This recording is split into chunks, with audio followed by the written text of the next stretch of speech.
most working parents are leaving money on the table because they pick one of these strategies and forget about the other. If you're paying for childcare or daycare so that you and your spouse, if you're married, can work, the IRS gives you 2 ways to get some of that money back.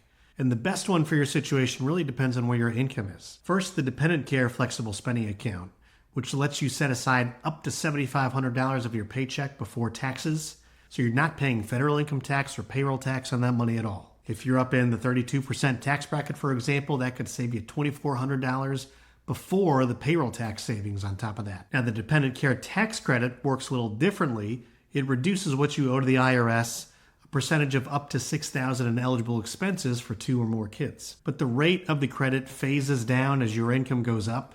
And so for most higher earners, it's going to max out at 20% of those expenses. So if you have $6,000 in expenses and you fall to that 20% credit range, you're going to get back a nice $1,200 tax credit. It's great, but not as much as the FSA could have saved you if you're a higher income, higher tax rate family. So here's the key.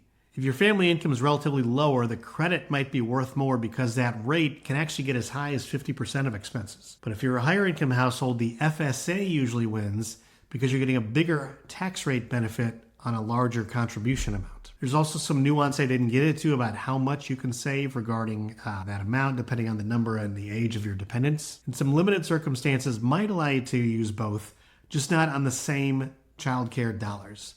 The FSA reduces what's eligible for the credit, so talk to your tax professional about that one. The goal here is to pay for your family's care with as much in pre-tax dollars as possible and get the most tax savings. But a lot of families just don't know the difference between these 2 amounts. If it's something you would like some help thinking through, reach out and let's talk about it.